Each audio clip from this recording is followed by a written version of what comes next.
Bloomberg Intelligence is a company under Bloomberg. It's a research institute. Globally, we have more than 250 analysts, and about 1,500 to 2,000 companies are included in our research. We watch the trend in industries, and we track their performance trends. For example, I'm based in Japan, and I'm in charge of the technology sector. To be specifically, I'm in charge of Sony, Murata, Nidec, or Tokyo Electron, partially American materials and research companies as well. For this event, we'd like to share 50 companies to watch that we came up with. We have these theme categorization, as you can see on the slide.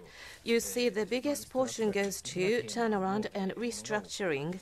That's the biggest theme that we found. That's followed by 5G. In my sector, 5G is the biggest theme.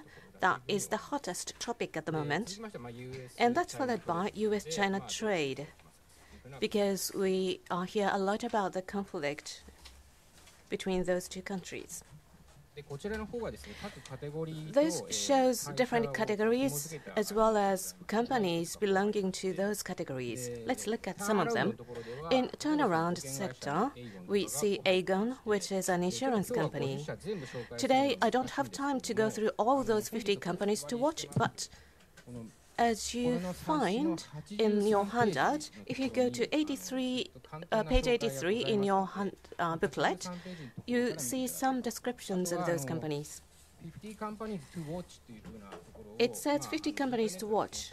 If you go online and search with that keyword, you can find more. So when you have time, please go online.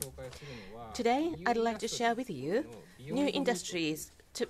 To be more specific, beyond meat and in the electric vehicle, Nidec. I'd like to share some information about those two companies. From Japan, Healthcare Innovation, that's shown at the center. It lists Daiichi Sankyo as a pharmaceutical company. Caroline Stewart, she's an analyst from Bloomberg. She's watching the company. Electric vehicles lists Toyota Motors. Analyst Yoshida from Bloomberg Intelligence is covering that sector. So let's start with Beyond Meat. Today, from other countries, some participants have traveled. As you may know, the company provides plant-based burger meat. To cultivate cattle, it creates a lot of impact on the environment. So instead, they use something like soybeans to create artificial meats, but the texture and taste are on par with actual meat, and our analyst Jennifer is covering this company. At McDonald's in Canada, on a test phases, BMT burger meat is sold already, so you can try it. In this sector, competition is becoming more harsh. At Burger King, they have Impossible burgers, so the Impossible meat food company supplies the same type of artificial meat, so you may know that. But looking from Japan, it's somewhat a new topic that's becoming hotter. Recently, the sales is about 10 billion yen or so in July, but compared to a year ago, the sales increased by threefold. So for the first time, they became profitable. They had an IPO in May. The IPO price was $25, and it's now went up to $82 or so. In around summer, it skyrocketed to $230. So it's one of the hottest topics that people talk about. This company and their future path, it's a little hard to see here, but they plan to go into Asia because the market in Asia is big, so how to tackle with such a huge market is their next challenge. In this sector, there is an existing force represented by Tyson Foods. So if we compare two companies, their sales size beyond meat, if it's 1, Tyson Foods is about 100. So there is a difference of 100. In terms of market capitalization, 1 to 7 is the ratio.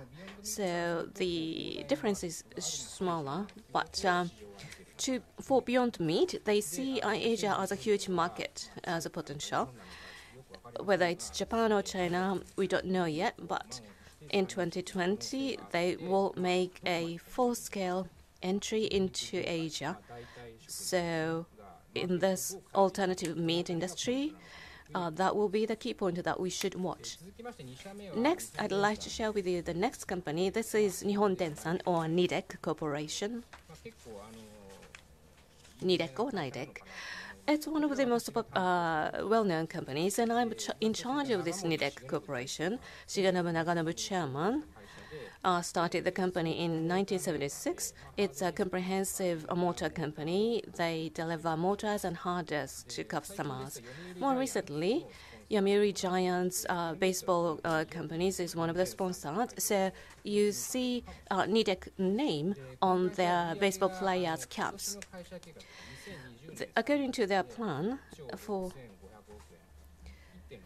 1.65 trillion yen is their sales budget.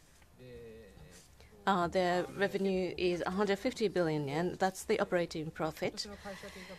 According to their plan for this year, they are categorized into the electronic sector, electronic parts sector, and oftentimes 10 companies are compared: Kyocera, NOM, TDK, Taiyo, Hirose, Alps, Alpine, Nitodenko, etc., and including Murata.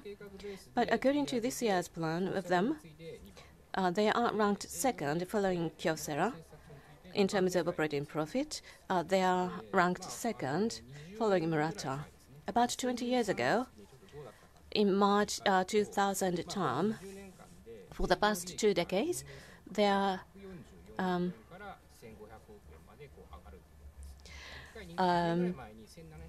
the operating profit went up to 150 billion from 14 billion. So why was this company formed is a topic that we should consider.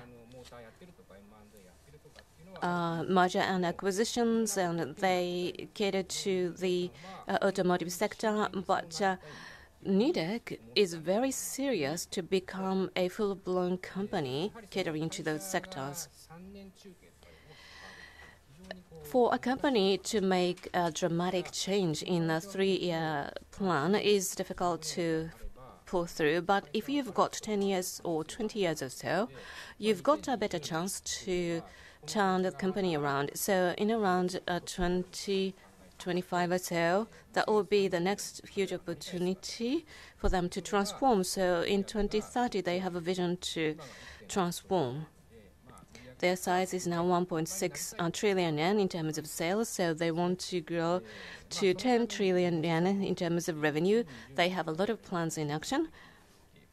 So there are 2 major points that we need to watch. One is last year, Whirlpool compressor business was acquired by NIDEC, and that company had still low profit, but how much they can increase the profit is the key point.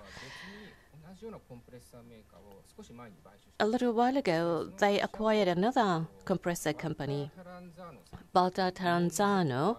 He's the head of that division. Helped to increase the profit from 1 digit to by 30%. But he had to sell the company because of the antitrust law. But he said that NIDEC could do the same as he did to increase the sales. And the next checking point will come next year. As we saw in the article in Nikkei newspaper, in China, they deliver motor systems in China.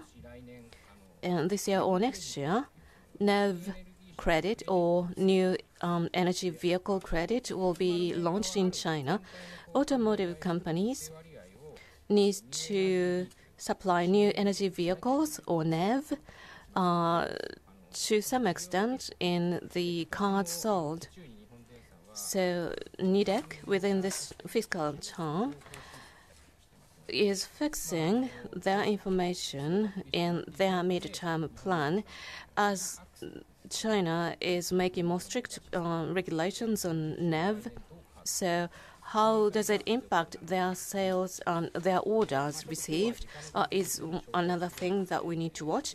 Due to the time limitation, I cannot introduce other companies, but Bloomberg Intelligence makes such a research globally, so please stay in touch. So 50 companies to watch. Please go online or page 83 and onward in your booklet will show more details. Thank you very much.